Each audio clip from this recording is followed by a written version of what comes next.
Mic check 1 2 1 2. My sweet waifu. Is that you?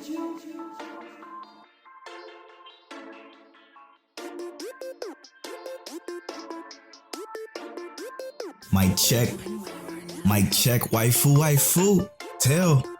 Is that you? Mr. Polo Born Fly himself. What's going on, bro? How you doing? What's up, brother? Ready to get this thing cracking. This is episode 25 of Mic Check Waifu. A very special episode for you today. I'm Polo, that's Till. And first, let's thank our sponsor. Our sponsor, Lube Complex. You can go to lubecomplex.com and use the offer code Waifu to save on your entire cart, which is awesome because they just had a sale on two dope shirts. Actually, a shirt and a hoodie. It was only on sale for a few days, but man, I hope you got a piece of that because that shit was dope. It was an incredible hoodie. Real dope hoodie. Also, I would like to thank our Patreon producers, Monique Williams and Connor. Thank you all so much for supporting the show and keeping the lights on. You guys are our bread and butter, and we love you so very, very, very much. And also, thank you to all of our other Patreons. We appreciate you too.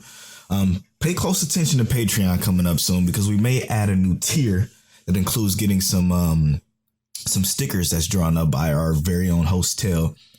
Get sent out to you. It's going to be in the higher tier, so pay attention to that. It's going to be dope. Also, as you can see, we changed our entire layout. We got our winter clothes on our girl Sarah over there. She's bundled up. Yeah, in Florida, you got to keep warm in Florida, you know? Yeah, okay. Anyway, well, I hope you like our new winter theme on the video version of the podcast. If you're not, a part of the video version of the podcast, just go to patreon.com/miccheckwaifu, and you can get early access to the video versions. I believe it's 2 weeks early access to the video versions of all of our podcasts.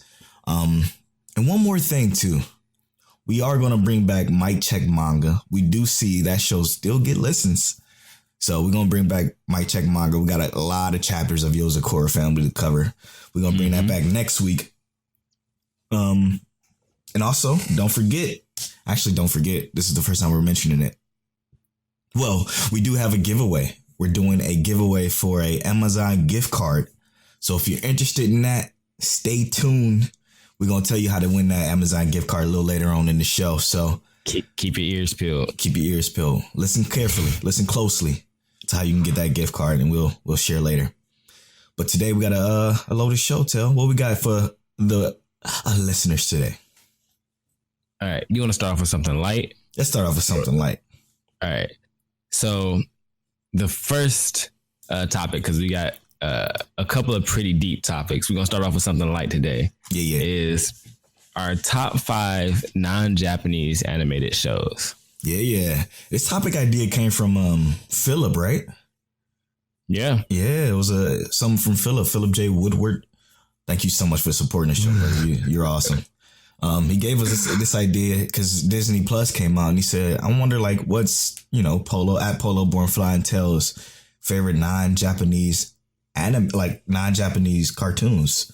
Mm-hmm. So who you want to do? 5? Top 5? I'm going to do 5. I got a little list of 5 here. Now I did exclude movies from this. What? Yeah, because I feel like if I do movies, it's ruled by Disney. Shit. Do whatever you want, bro. I'm just saying I made my list this way. Okay. I mean, I think even if I add movies, I'm still going to have the same number 1. Yeah. But literally my entire rest of it changes if I add movies. Okay, well, let's start from your number 5. My number 5 is going to be The Regular Show. I don't know if you guys remember The Regular Show. I remember The Regular Show. It's just one of those shows that it's a kid's show, but I think it deserved all of the hype that it got. It introduced it had people like Tyler, the Creator, who isn't the most famous rapper in the world or anything like that, but just introducing that kind of thing to the show and having scenarios where you really just have 2 best friends who are just living their everyday life. Right. And going through their struggles and these interplanetary issues that seemed a little bit ridiculous outside of what would be regular. The name Regular Show was a complete contradiction. It was nothing but regular. It was completely irregular. Yeah. That was kind of the whole This Yeah, whole spiel. exactly. But the show itself is actually like pretty good. I think it deserved all of the hype and clout that it got. I even bought the seasons. Wow. Okay. Yeah, You liked it that much? I got ID for buying the season. The ID means that you got to be at least 16 to buy this. I'm like, I am 22. Damn. What do you mean I got to be 16? I am 22. If you remember, bro, I didn't have a beard back then. Yeah. Which means I also didn't have my mustache. That's hilarious. That's hilarious. Man, so this was kind of tough for me because I haven't watched like a lot of cartoons. But I mean, we didn't say nothing about not having movies in it. So if I want to go with my number 5, and this may seem weird, but The Emperor's New Groove, man, that was one of my favorite animated shows or movies ever. It was awesome. It was awesome. It made me laugh out loud from when did it come out? I can't remember when it came out, but when it first came out as a early teenager, it made me laugh, and then rewatching it again as an adult made me laugh like 10 times harder because it also has some humor in it that's pretty good. Yeah, The Emperor's New Groove. I actually watched that one. I think last year with Monique. Yeah, and it's a really good show. I mean, movie. It's really actually 100% worth it, and I think that's a good one. Yeah, I love Emperor's New Groove. You're messing up my groove. I love it. What you got? We're gonna try to get through this fast, but give it the respect. My next one is actually going to be a movie because saying I should not include movies made me think about it. But I'm just gonna do Lion King as my number 4. Number 4 for Lion King. Wow. Yeah. Okay. Interesting. Okay. I love it. Number 4 for Lion King. It's Lion King, bro. I could put it higher. Right. So that's why I can't wait to hear what your higher ones are. That's real interesting. For my number 4, shit, man, it's tough for me not to say this one because I couldn't stand it. I couldn't stand it watching it as a kid. But like, again, when you get older, something like the humor starts to get to you and it's hilarious. But Aqua Teen Hunger Force. It's pretty good, dude. It's at my number 4 simply for the fact is that humor is fucking hilarious. Yeah. I mean the whole show and some like when they do their pregnant pauses in that show have to be like some of the funniest moments to me. No, man, I love the episode where Meatwad make us come up and just like kill everybody. Yeah. And that cartoon was only 15 minutes long. But it came on Adult Swim, and every time it came on, I always watched it, like no matter what. Mm-hmm. So I enjoyed that one. I actually completely forgot about that one. Aqua Teen Hunger Force is super good. All right, cool. My number 3 is gonna be Ed, and Eddie. What a gem! I loved Ed, and Eddie, and I still love Ed, and Eddie. And I feel like Ed, and Eddie has like anime almost like. Even though it's not anime at all, when you think of like like Ralph, right? Yeah. You feel like he is an anime character. The son of a shepherd is an anime character, period. I don't know. I just loved Ed and Eddie. It was a great show. It was a lot of fun. It was a lot of shows that I didn't watch growing up that was just on. Yeah. But that was one that would be on and I'd actually pay attention to it for a second. Right. Ed and Eddie was good. That's a really good one. Damn.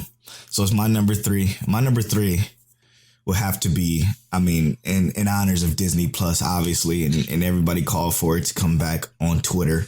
I mean, they were screaming for the show to come back for like 3 days, and then they stopped screaming for it to come back because Twitter attention span is that of an gerbil.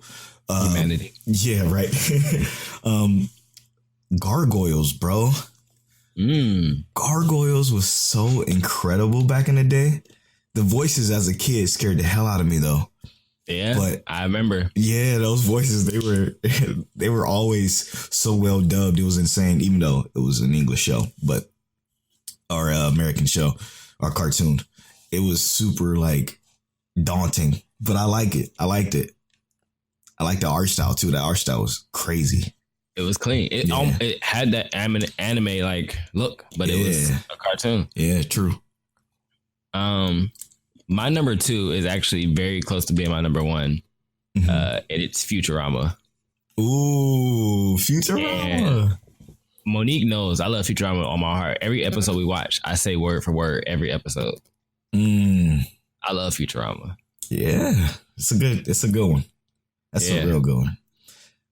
That one, like when I hear that, when I hear Futurama's intro, I kind of like jump up out of my sleep. That's the memory I have of Futurama. Like I used to always jump out of my sleep whenever I hear that intro. Futurama, what really gets me every time this is obviously my favorite episode, and I feel like this is the episode that hit everybody when his dog dies. Oh shit! Damn. That was, I think that's the first time I cried watching a cartoon. Yeah, it was rough. I was like, I'm done. it was real rough. You win, bro. Okay, so I got my number 2 was gonna be Lion King. Lion King, for obvious reasons. The animation in Lion King, the Hamlet storyline is just the way it's told, and like the characters were incredible. My favorite part, the music. Oh, yeah, absolutely, the music, timeless music. Yeah, for sure. My favorite part will always and forever will be Simba. You deliberately disobeyed me. That will forever be the line, forever. And what's worse, you put Nala in danger. I love that. I love that fucking movie. That movie's incredible. I might have to move Lion King up. Yeah, I watched the remake and the live action version or whatever you want to call it. It's not as good, dude. It's just not. That's the consensus. Yeah, it's just not good. It kind of hurt. Even deliberately disobeyed me sounded different.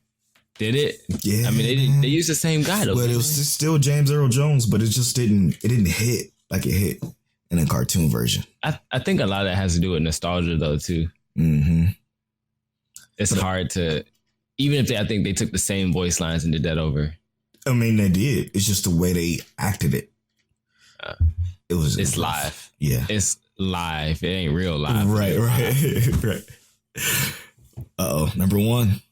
All right. My number 1, I feel like, is very popular. And I actually didn't watch this for a long time until all of a sudden it hit me in the face. And Monique knows I love this with all my heart too. It is Steven Universe. Never seen it. I know you haven't. But what is it? I am a Steven Universe groupie. I will watch everything Steven Universe. I love all the characters.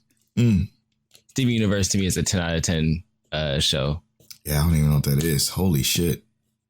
It's a cartoon. It tackles a lot of things, like one of the topics we'll talk about later, gender and gender neutrality. Mm-hmm. It talks about, love and finding yourself, and it's a musical while being an action and a drama. It has all of that. Honestly, it's really one of like literally, I think it's number 1 for sure. Deserves every award it gets. Deserves all of the hype and everything around it. I would be surprised if it didn't go down as like the best Cartoon Network show ever. Wow. Very interesting. Mine's isn't that deep for any like real like deep reason. It's just, I mean, my reason for liking this show is the same reason why you like Futurama, but it's Family Guy. I mean, Family Guy humor is some of the best. It's my number 1 cartoon because honestly, to be 100% honest with you, I don't watch much cartoons. Like most of my life spanned anime. Past when I first watched Dragon Ball Z when I was in the 4th grade, everything else has been anime for me. So cartoons has been in the backseat. Every once in a while, like when my little sister would watch SpongeBob, I guess I would watch that back in the day. But like it never even did anything for me like anime did. So for sure, it'll be Family Guy, of course, for its humor and it's crazy, wacky flashbacks and in the writing. The cut takes. Yeah, the cut takes. Family Guy's writing is some top notch, man. It's top tier. For sure. It's wild every episode, bro. It is totally. I always think about Brian having to pay Stewie back. And Stewie like, where's my money, man? Where's my money, man? Where's my money, man? And they're fighting like, where's my money, man? Where's my money? He's not gonna be able to find your money if you kill him with a baseball bat. Yeah. I mean, and they were like doing like movie action scene like things in that fight. It was crazy. I love it. It's a very interesting topic though. Thanks, Philip. Yeah, I really appreciate that topic. That was something that like I guess we really should have brought to the show, but I'm glad someone asked. Yeah, for sure. Thanks for asking, Philip. Thanks for asking. If you got any more, just tweet at us. It won't hurt. All right, so the next topic comes from one of our Patreon supporters. Every month, like once a month, we do the topic of the show idea, and Robbie Balboa will be giving us some gems. I think he gave us two that we rocked with, and were very long and extensive topics, and this is going to be another one. If Tel would do me the honors of reading it, because I don't have my glasses on. All right. And it's a lot. Do you want me to read the whole thing? Or you don't have to. You just the gist. Right. So he basically let us know that this one's going to be, it could be personal to some of our viewers or listeners, but it basically covers the idea of transgender or ambiguous characters in anime or manga. And part of it is just that, like, Japan celebrated male/female relationships throughout the Meiji Revolution. But as a turning period, Japan began trying to exit the Tokugawa era, they broke away from their identity as they decided to try and westernize. So basically, samurai, or just in Japan in general, gender neutrality, being ambiguous, homosexuality, all of that stuff is accepted. And it became less so when westernized. And basically what he's trying to get at is he wants to know what's our perception on how it's taken up or how it's done in anime/manga. Right. And I thought this was an amazing topic because like it does bring up a lot of really cool like issues in it. Mm-hmm. Like he was talking about like how the ideals of certain anime might affect this layout, right? Right. So like, do you want to start off, Polo, or you want me to go? Yeah, I want to start off. I can start off with one, and one of the more recent ones to talk about would have to be. Let me go to him. See here. Sorry, give me a second to just look up this character because it's very. This character I think quickly became one of my very favorite characters that is like, I guess, ambiguous. Again, this is a topic that me and Tel just never even thought about because like we don't like it doesn't affect us. Yeah, it doesn't bother us in any way. Like we don't have an opinion on it skewing one way or another. Like I think it's awesome that they're being represented more. Like that's incredible, and they should be because they're people just like everybody else is. Yeah, and they should have that outlet. But I must say, one of my favorite characters that is, I guess, ambiguous, or in this case, he's specifically ambiguous, is Luca. Of course. Luca from Astro Lost in Space. That's the most recent one I can think of. If you haven't watched Astro Lost in Space, I'm so sorry. That's a slight spoiler. Go watch it. I'm not going to go into any more details, but let's just say he can, it's going to be kind of a spoiler. He's both, essentially. So, which was kind of like a big reveal in the show, which is actually awesome. Like the way it played into the story and the way I guess that's what makes him my favorite, is because the way they implore it into the storyline, the way that it actually matters, it affects the storyline drastically because it kind of it helps with character development and everything, and not just his own personal development. It helps with the development of the characters around him. Exactly. The entire Astra crew. Yeah, like for instance, all right, let's just take Asher Lost in Space for one. Literally, the entire group was a very diverse group, and I don't mean in terms of like they weren't diverse necessarily in terms of race, but in terms of like personalities, traits, their abilities, everything. They were all very different in general, right? Right. And with Luca, for instance, he was literally a multi-sex person, being ambiguous and like he didn't initially, he just was okay with everyone calling him he, you know, but when it came out as to who or what he really is, he decided that, hey, I'm going to play to that. And he made fun in light of the situation and made it enjoyable for everyone. And I think that's something that should be represented or should be enjoyable. You know, if you are someone who can take part in both of those things and you can learn to love it and embrace it that way, by all means do so. Like, have fun with it, you know, make fun of your friends by, you know, playing like that. It just is what it is, you know? Yeah. I think a perfect example of that is when he would, when he was getting undressed and our guy Ugar was like kind of like looking but not looking, and he was just like, oh, don't look at me, like when he was taking off his top. But I mean, it's incredible. Yeah, he really doesn't consider himself a man or a woman. His identity can change, but like he's fine with being called him or he. He doesn't get offended. I just love it, man. The character is awesome, and you don't really think about it like, oh, that's ill. Like, I don't, you know what I'm saying? Like, my opinion on it is just, it's incredible that it was even represented in a show like this. And this show particular, like our only show that has a 10 via our Mic Check official rating. And you also, Robert also said something about My Hero Academia, how, for instance, Mount Lady is this gigantic, like badass, you know, female character, and she's a badass, right? So that gives her like an instantly like masculine trait.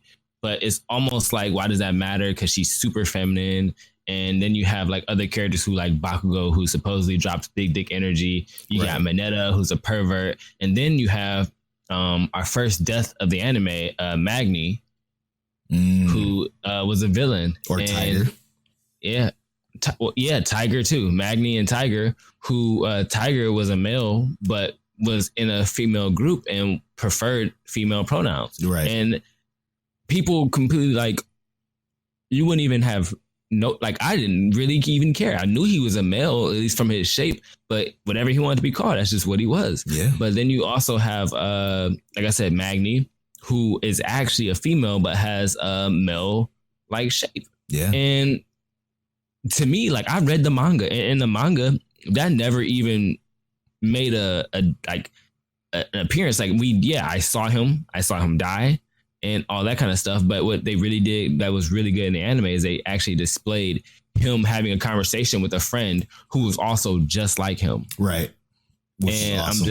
I'm just like, yo, that's something I never would have known or even picked up on. I just thought that was a dude, you know? Yeah. And if that's what he wants to be, if that's what he wants to go by, that's what he goes by. And I thought that was epic. And I just love how, like, I just think that if anime embraces that culture and continues to embrace that culture, that's just what they should do. Because if that's Japan's history, right, if that's the anime culture, stick to that. Because how many people love anime now? That's not just going to be Japanese culture. That's going to be like worldwide. Right. Exactly. I think if I'm not mistaken, I think the voice actor who played I forget the main character name in Evangelion, the updated version for Netflix, that's actually a transgender voice actor, which is awesome. So it is awesome. I mean, they're being, you know, represented in that, even if it's just the voice of a character. Like, I think that's also incredible. Like, I don't know. Like, this topic was, again, one for us that, like I'm thankful that was brought up because it should be brought to light. But it's gonna be like we don't have differing opinions on this. We think it is incredible that they're being shown. I mean, Tell has like an example of a few other characters that he can share with us. But I was gonna say, let's go through that list really quick if you want to. Yeah, let's do that. Share them. Characters you may have not known that were even like this. Yeah, so let's do it. So the first character I bring up is probably a popular character because a lot of people have seen Hunter x Hunter. Yeah, but Aluka Zoldyck. Aluka Zoldyck is a boy, but completely dresses like a girl, and they never even reference his gender or he or she or anything like that. They just say actually they do say my little brother, but when you see him, actually looks like a little girl. Straight up, and that's perfectly fine. You know, I don't know why it would make a difference, but Aluka has that vibe of like a little sister, right? And then you even have who's the girl who trained Gon? And I forget. She is a dainty little girl until she releases her power, and she's super jacked. Yep, she's awesome. I love her. She's like actually incredible. Yeah. Another great character that is actually he's a boy, but who embraces the feminine side is one from one of my favorite shows, one of my top 5 shows, anime shows of all time, and it's from Steins Gate. Is Ruka. Ruka from Steins Gate. He was a part of the science club, and like they were. Man, when you change, I don't want to say this because it's kind of spoilers. When they go to a different world line in the future, he becomes an absolute badass that is unbeknownst to anybody in his show. Oh man, that story, Steins Gate is just incredible. It's a clusterfuck of different like timelines and world lines and stuff like that. So if you haven't seen Steins Gate, you wouldn't understand what the hell I'm talking about. But Ruka is an incredible character. At the beginning, like the growth that he has and like embracing who he is it's a feel good story, and it makes you feel good about him being able to embrace the fact that he's just feminine and he's okay with it, and that's what he would rather be. And I love it. Yeah. And he's adorable. Actually, that is 100% true though. Yeah. Like, not the husbando type, but I would 100% just gone with the fact that was a woman. Yeah, right. Then we have Miyuki from Yu Yu Hakusho. Dude. Who is a transgender member of the Demon Triad, right? Insane, and too. You look at this character, and originally you would think that's definitely a woman. But you find out after they fight that she is physically a male. And I mean, hey, she got the hands. Yeah. I don't even know if it matters, you know? Yeah. She got the skills, so that's all that matters.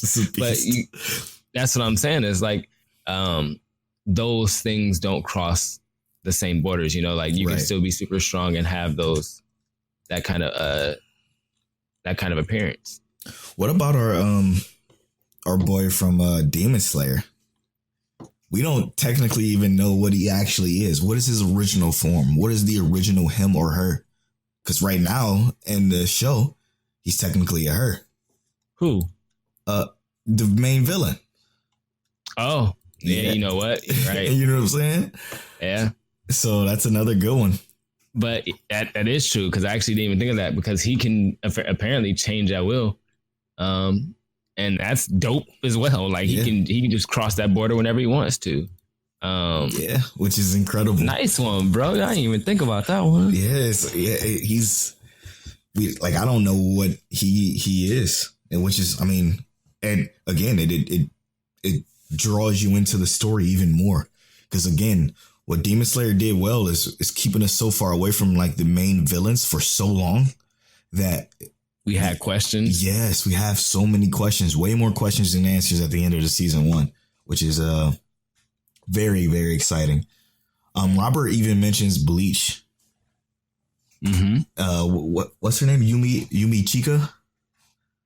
Yeah. I'm not familiar with that character because I'm not a real big Bleach fan. It's okay.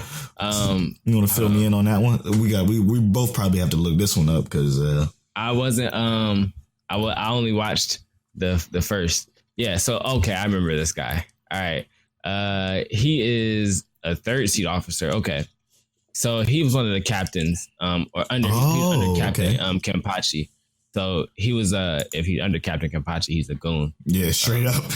That's all you needed. But he did have that. I'm not gonna say he was necessarily transgender or anything like that, but he had that ambiguous vibe, as in like he wanted to be beautiful, right, and carried on that look, that appearance, right, and could easily, if looked in the right light, would be under either or. And he agreed, he liked his looks, and that's what he went for. That was his appearance, you know. Yeah. So I would say definitely, 100%. That character is in that ambiguous light.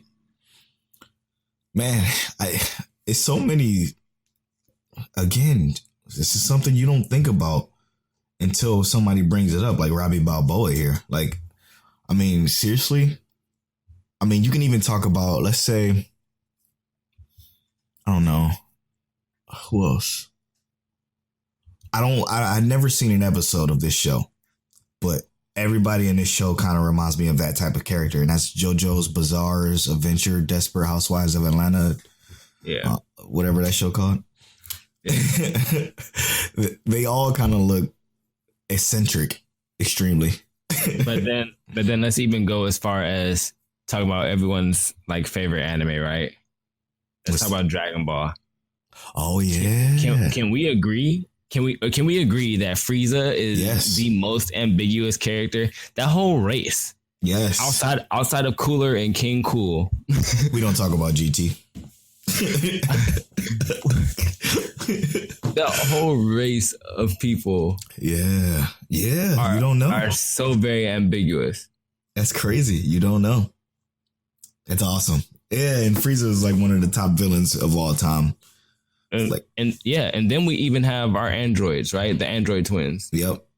17 and 18. They literally both, like, obviously, android 18 is hot, right? Right. So everyone's gonna always look at her as a female, but she could very easily, if you give her a mustache and like beard, could pass as a very attractive like male. Yeah. But then you have android 17, who definitely looks like he could pass as a female. Like, yeah, for sure. Just change his clothes and that's a woman. That's funny. So that's hilarious. That's awesome. I mean, like, it's so funny that you don't even think about that until like it comes out. Like, yeah. I know I keep saying the same thing over, but it's still dope. I really do enjoy the acceptance of it. Like, nobody's like bagging on any of the characters that they see. I know Fairy Tail had a couple of characters like that too, but yeah, like it's awesome. I do appreciate how anime can bring this to light and like nobody says a word about it. It's different in movies and stuff like that. It always was kind of a big deal when it happened in movies. But as anime watchers, even in like Rob said, since the early 2000s, they just been doing this, and even before that, like you said, you brought up Yu Yu Hakusho. That was the perfect example of one. That's from the 80s. Yeah, so that's an older one. Yeah, like they've been doing this for a long time, and anime is definitely appreciated for that because it's needed. I mean, especially nowadays in 2019, it's needed even more for people to feel comfortable with, being who they are, no matter who they are. And we at Mic Check Waifu appreciate you no matter what you are or, how you feel. We appreciate you all the same. I can't wait till the time where it's a main character like that, Yep. There probably is one out there. We just haven't seen it. If you found them, let us know. Share that with us. I guess Luca would be considered one because everybody naturally lost in space. That is true. Main character. That's very true. Yeah. That's a good topic. Armin from Attack on Titan. Yeah. Armin. I think he's not necessarily flamboyant. He's just really sensitive. Yeah. But yeah, still awesome though. Thanks, Robbie Balboa, for that topic. That topic is actually incredible. Wow. That was a good one. So what's up? I was gonna say, what about who's your favorite waifu? Whoa, no, we gotta save that for an entirely different segment of its own. You want to do it now? You want to bring that topic now? Let's do it now. Okay. I was gonna say we don't have to bring up our specific favorite waifu. Maybe we can just get. Oh, you gonna share your favorite waifu? Oh no, I'm segueing into your segue. So if you listen this far into the show, okay, there's one question we want to ask, and all you got to do is just give us yours to be entered into this Amazon gift card giveaway. Okay, just give us your favorite waifu. Okay, whoever she is, let us know. Doesn't matter who she is. Let us know. You're entered into the giveaway as soon as you give us your favorite waifu.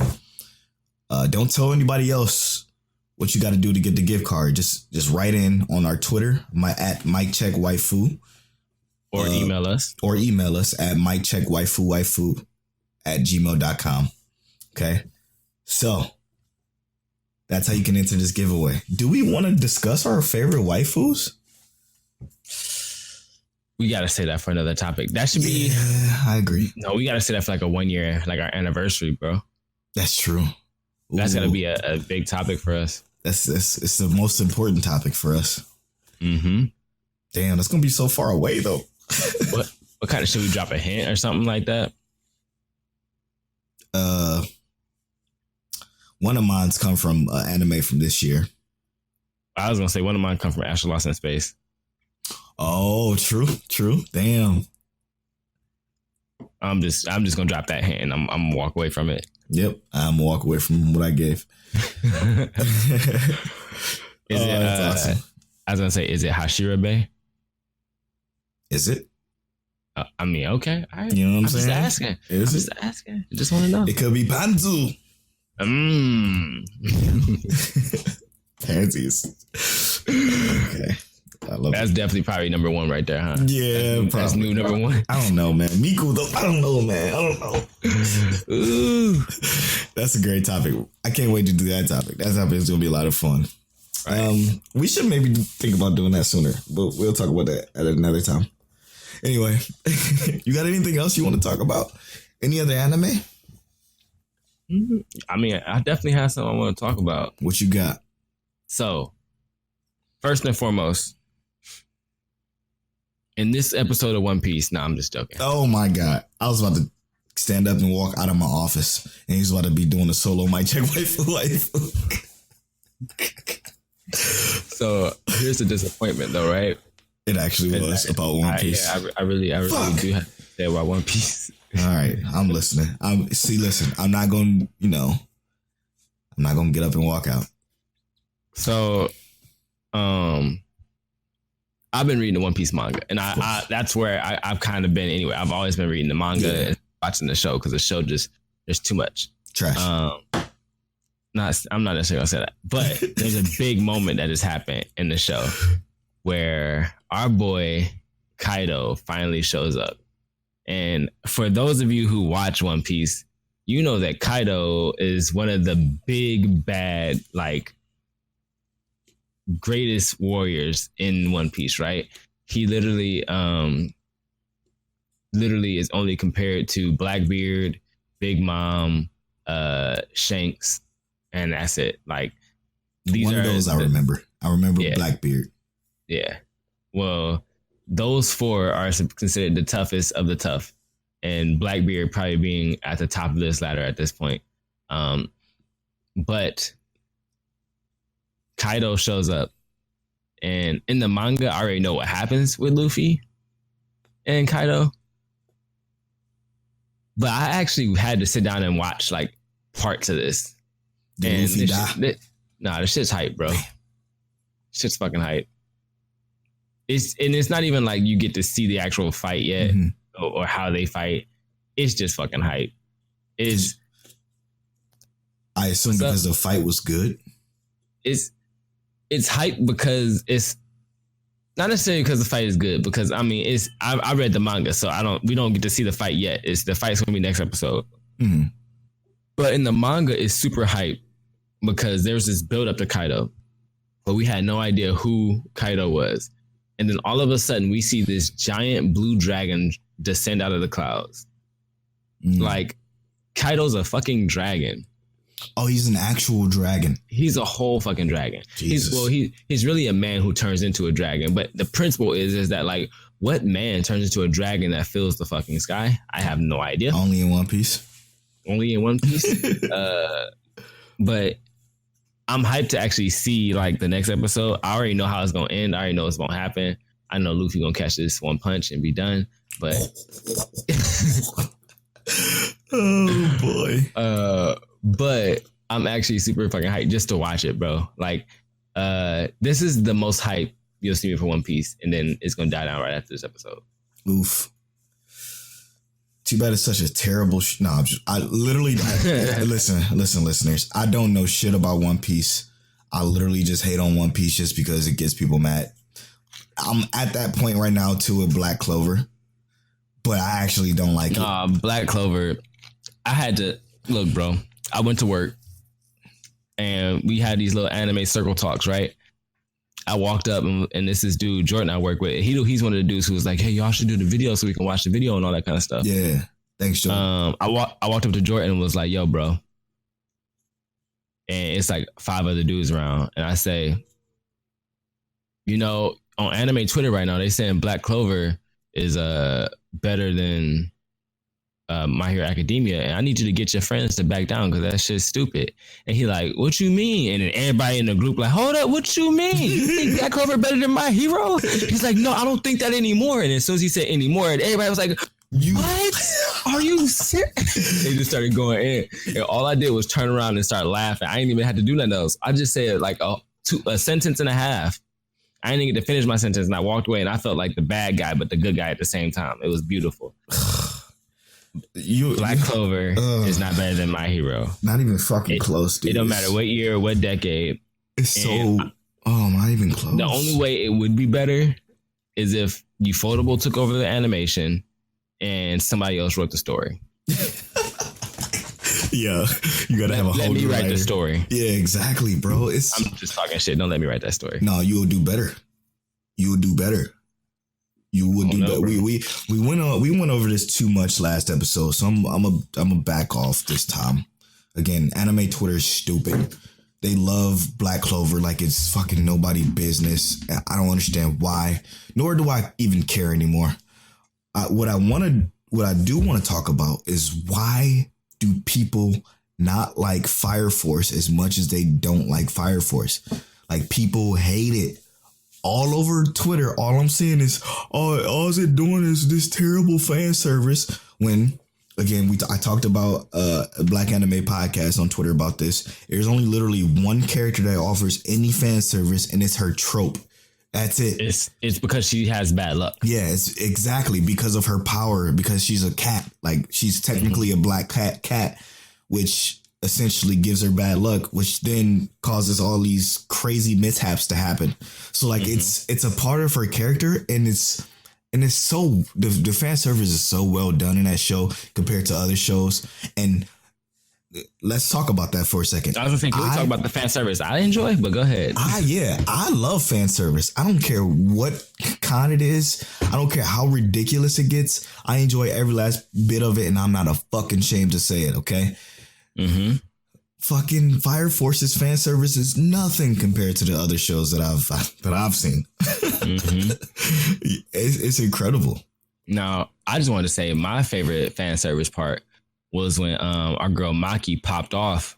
Oh my goodness. That entire episode was so clean. That dude Flail decided he was gonna pop up and try and dog her. He gonna say, "We're all combat specialists and veterans." And this is like, just a woman. You don't look like it. Yeah. she told him you don't look like it. They came up and tried to swing on her, and she's like, "Hold up!" Bow. Headbutting dudes left and right. Put people in the dirt, literally. Maki is a beast, dude. That even goes with the topic we just talked about, dog. With like how strong she is and how powerful she is. And the guy was just saying, "Oh, it's just a woman. Oh, it's just a woman, huh? Okay. Let me show you." I do love that fact that every time someone says how strong she is, she's like, "Who you calling the one-eyed gorilla Cyclops?" Yeah. Saudi every time. Nobody never say that. No one said it. They just said you have muscles. They just said you're strong. Yeah. She instantly gets Saudi. Yep. And guess what? We saw in one of the episodes of Fire Force how she got that way. She was in the army. Like she was hand-to-hand combat training was her thing in the army. She practiced. Her father's in the military. And she practiced that every day and night to become that strong. And that's her character development. Black Clover, you just get in a very stressful situation and you get a brand new powerful spell to help you win. I thought we went dissing Black Clover anymore. Sorry. I apologize. You're right. But I had to mention that there's one guy on Twitter that just talk about he's actually a host. I believe he's a host on Worst Generations podcast. He says Fire Force is trash. I don't see it. I'm like, oh, you must watch Black Clover. He's like, I never seen an episode of that either. I'm like, oh. Look, I'll give him that. As long as he don't watch Black Clover, I'll give him that. I'll let him say whatever he wants to about Fire Force. Yeah, whatever. But I don't agree with it. Me either. I don't have to agree with it. I'm just gonna rock with it. Yeah, that's why I'm like, oh, okay. I'm just kept moving. It's funny because there's so many people. I mean, there's nothing against only watching a few shows, getting into anime and being brand new into it. But like some people, and I put this on Twitter, some people that only watch Bleach, Naruto, One Piece, those type of like that anime in particular, have some of the craziest opinions, bro. They be wild. I don't even know how you have an opinion with three episodes or 3 shows on your belt. That's it. That's all they got. It's wild. Now, I do want to talk about one more thing. What's up? I know last week and the week before I talked about how we sleeping on like fake Grand Order and stuff like that. Absolutely. This week I'm not gonna bring up fake Grand Order, even though the episode was a banger. Episode 4 of the dubs is out. I gotta get. What I want to talk about is Sword Art Online: War of the Underworld. Fuck. And how I believe that 100% this is the best season so far. Ooh. So I'm missing the most recent episode. So I just feel like tread lightly. There's so much development. There's like, it just feels right and good. Yes. The only thing of this so far I did not like was when the little girl was killed, but everything else, like even that fits in the story, and I'm not 100% salty about it. But sorry, real quick, somebody on our YouTube, because from again the video version dropped 2 weeks ago or this last week, they mentioned that it was actually his childhood friend that the villain killed. So that was a correction on our part, because Tell thought he was just somebody in the video game and he was just going through different video games trying to find that. It was actually his childhood best friend. So it makes it even worse. Yeah. Well, what my bigger point here is just the fact that this show, this season is so good, and we've hated Sword Art long enough. You've hated. I haven't actually ever hated Sword Art. I'm just saying we, as in like anime, as a Twitter, people, anime people in general. Yeah, I got you. We've hated Sword Art long enough. Let's let it go. Let's give this season the praise it deserves, because the animation looked like it's made by Jesus Christ himself. The storyline was written by Jesus Christ himself. Yes, dude. It's so good. It's actually really fucking good. Now, it's not. I don't think it's gonna be 10 out of 10 like Acid Lost in Space, because that was literally made by Kami-sama. But Sword Art Online: War of the Underworld right now deserves all the praise it can get. Please, I don't know, blow this up, share this, let the world know that Mike Check Waifu is praising Sword Art Online. Clip this, make a clip of this particular conversation. We need to let it be known. I'm being for real though. Me too, dude. Me too. I've been enjoying Sword Art Online so much that, like, you know how we talked about, oh, I can go a week without this show or whatever. Right. Like, I've actually been looking forward to it. I got to make sure I watch Sword Art Online right before the podcast, so I have it fresh in my mind. Yeah, and I missed this one because I've been playing a lot of video games, but Sword Art is great. It's to me, Polo personally, I always thought it was great from season 1 to season where we at now. I liked it all. I mean, yes, some of it was lackluster compared to the rest, but I still liked it. Like it wasn't ever considered bad to me personally, which I know a lot of people gonna be like, oh well, why can I shouldn't take Polo's opinion seriously because he likes season 2 of Sword Art. Screw you, okay? I did. I enjoyed it because I get invested into the characters, and that's just my thing. This is the best season since season 1, in my opinion. And if it continues at this rate, it will be better than season 1. Yeah. And the only reason I think it has the ability to be better than season 1 is because of the groundwork that season 1 laid. Yeah. Plus everything else, right? All these other seasons before this War of the Underworld season, they just laid really good groundwork. Yes, whether you love it or hate it or not. They laid really good groundwork, and there was a lot of stuff that was irritating that we didn't want to watch, that was whatever. But you get to this point and you're like, everything is good.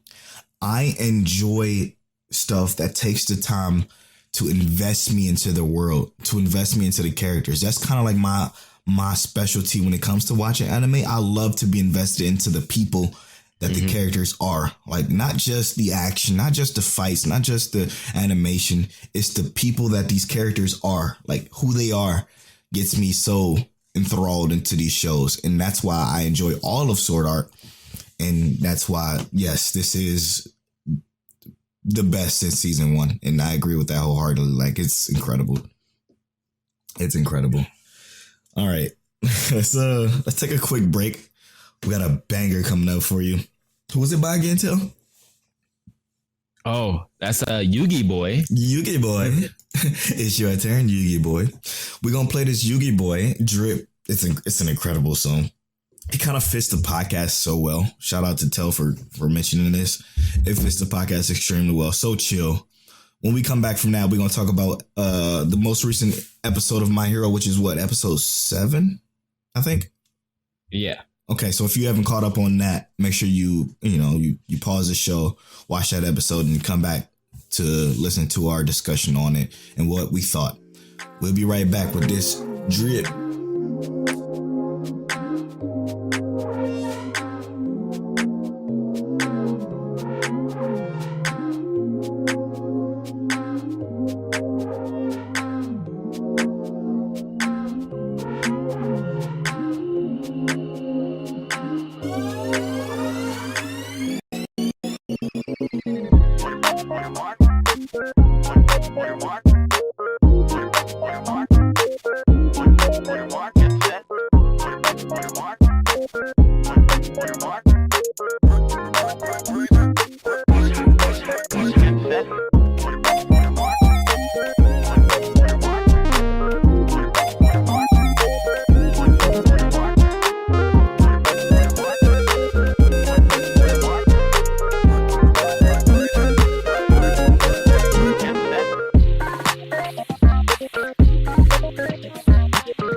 And welcome back to Mic Check Waifu episode 25.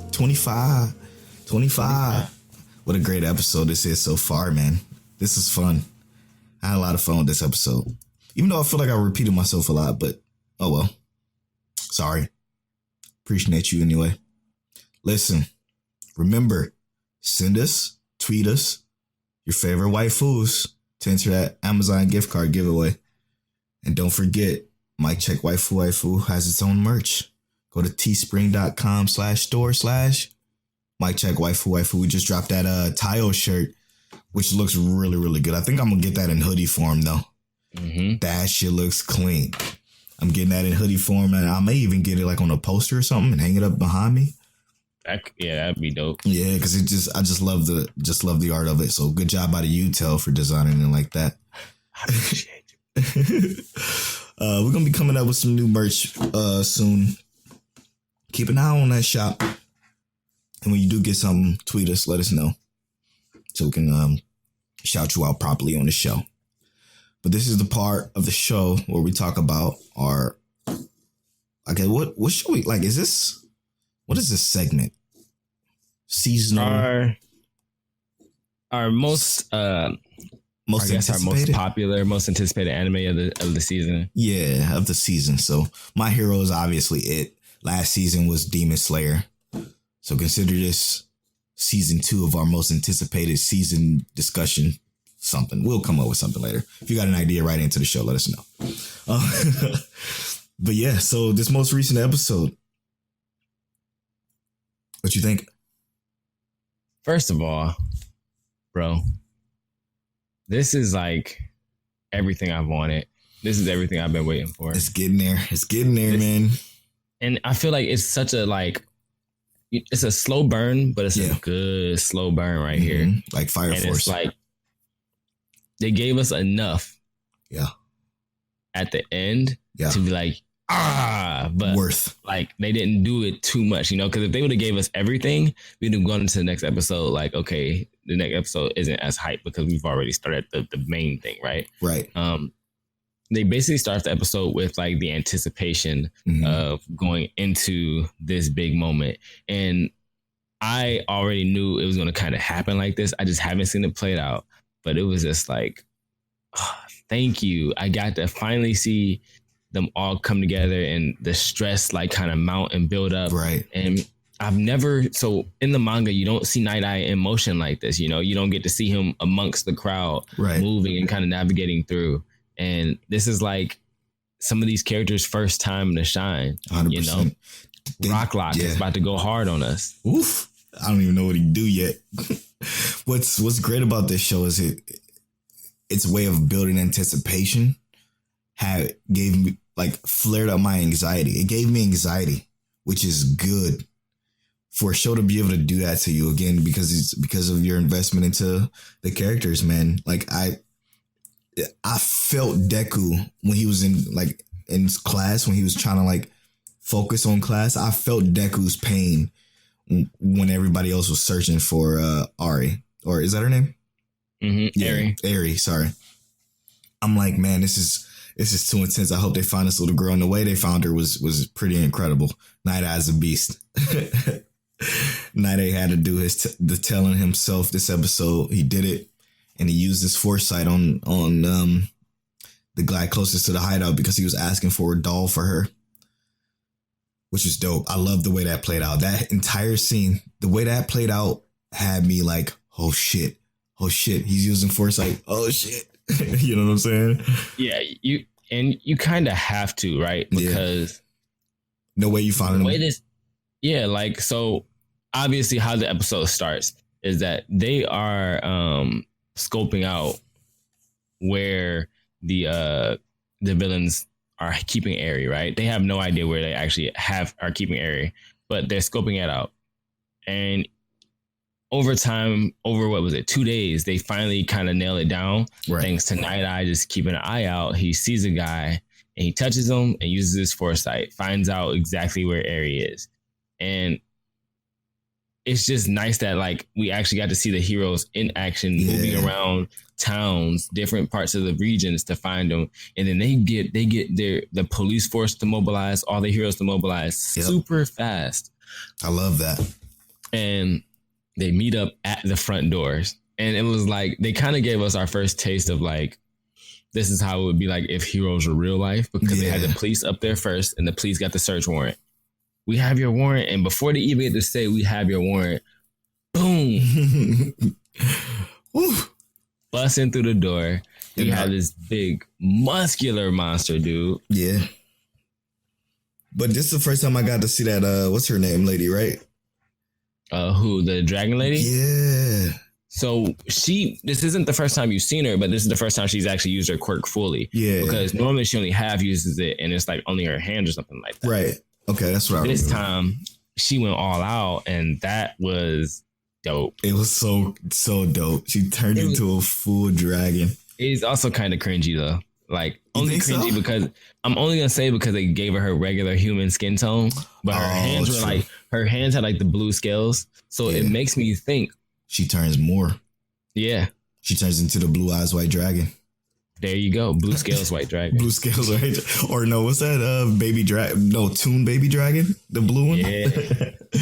Oh man, yeah, it was incredible. It was incredible. Again, like you said though at the beginning, when you first started talking about the show, the slow burn is, I think, necessary for what I'm pretty sure they're building up to in this show. To get that investment, they're sucking the investment out of you, and you're like, what's the build up to what? To mincemeat, to mince people, meat what? To people turning into mincemeat. Some people that is important to us. You mean my boy Overhaul messing people up left and right? Mm-hmm.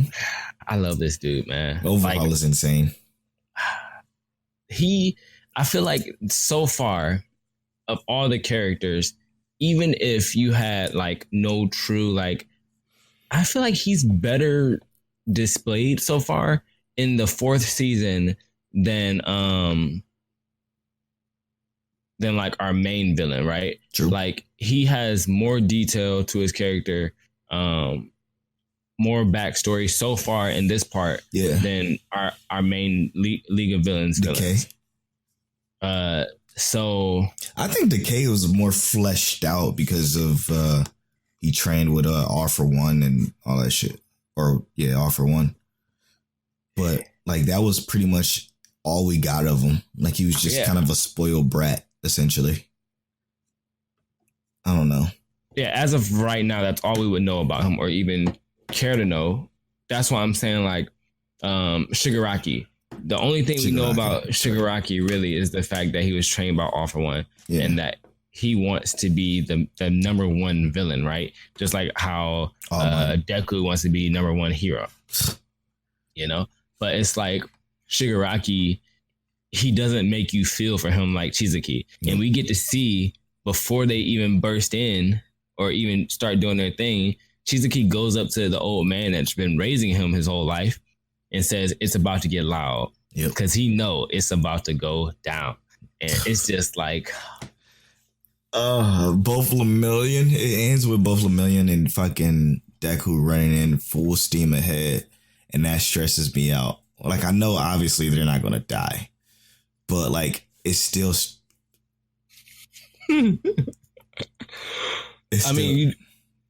I've discussed with you what Overhaul's quirk is. Yeah. I mean, he could kill him and bring him back. You know, I'm just saying, I ain't gonna spoil nothing. My bad. Too late. I mean, I really didn't spoil anything. I could be throwing mad curveballs. See what the thing is? I don't know. That's the problem. I don't know. Beauty of it. Gosh, next time, next anime we doing this for, we have to make sure you didn't read the manga.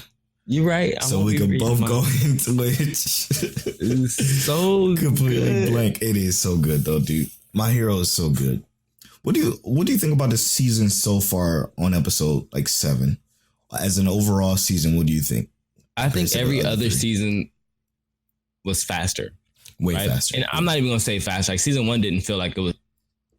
I felt like season 1 was this same like kind of pacing, but season 2, I felt like took off.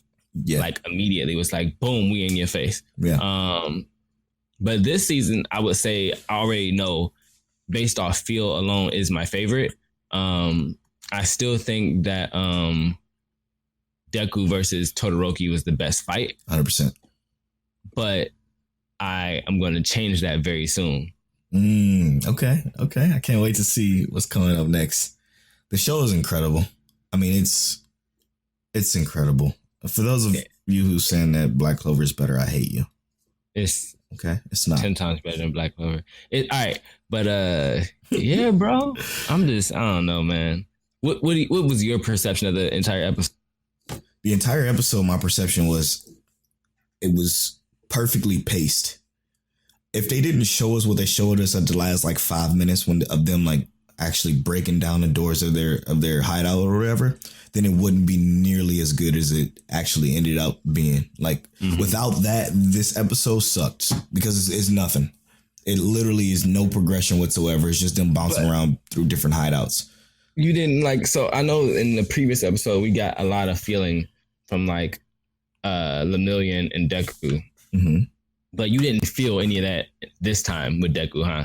Like, because I felt like when Deku was sitting in his room, couldn't sleep, I was like, let's go. No, that's what I was saying. Yeah, that's what I was saying. The anxiety it gave was, I felt it too. Like I felt Deku's pain while they were searching. And like I said, when they gave us them that running in, it made it all worth it in the end. So this episode was almost, I would almost say perfect if it would have gave us just a little bit more. But like it was like, if it's an individual score for me, it'll probably be an 8.5 episode for sure. Because the feel was great. Knowing that they're going to give us 24 episodes, right? 25 episodes this season. We at episode 7 so far. And they're in Shigaraki's, or not Shigaraki. They're in Chizuki or Overhaul's lair. How do you think this is going to play out? Man. Well, they're going to... I think Overhaul's not going to be there. And so is Eri. I don't think they're both... I think they're going to both escape somehow. But they're going to be fighting one of the main members. And then shit going to get mad real for both Deku and Lemillion. But they're going to put them down eventually. And it's going to be a bomb-ass fight, in my opinion. That's what I think is going to happen. I can't fucking wait. You already know, so you're gonna be so hyped. Oh my god, I can't. That's the only thing that makes this amazing about knowing already, is that I can't wait to see how hype you get. Because I already know when it go down, you gonna text me like, bro, you gonna be like, I can't believe it, and I'm I can't wait. Telling you, this is literally, I'm telling you, this is gonna be the best season so far. Okay.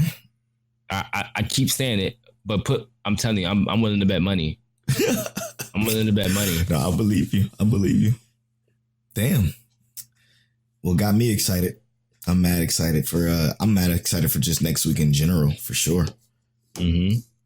Oh man. I can't wait for next week so my job can slow down a little bit too. Me too. Oh, dude. We'll talk about that more in Mic Check Encore. Yeah, for sure. Hey, listen, y'all, check out Mic Check Encore. It's such a good show. It's like our baby, our passion project. I enjoy it so much. It's probably one of our favorite things we do besides this episode. I mean, I guess that's all we really do, but still, it's so much fun. It's incredible. Go to patreon.com/Mic Check Waifu and Waifu. Just check out, just scope out the tiers. See if you like something. It's a good show. I can't wait to Mic Check Encore. Actually, I got some stuff to talk about. Like Call of Duty, but we'll save that for that. And I guess that'll wrap episode 25 of Mic Check Waifu. I've been Polo. That's been Tell. We love you all. Follow us on all social media. I'm at Polo Born Fly. I'm at King Telliano. And follow our social, our podcast pages at Mic Check Waifu on Twitter and at Mic Check Waifu on Instagram. Mic Check Facebook group. Yeah. Facebook.com/group/Mic Check Waifu for that. I love y'all. We out. Peace. Mic check 1 2 1 2. My sweet waifu. Is that you?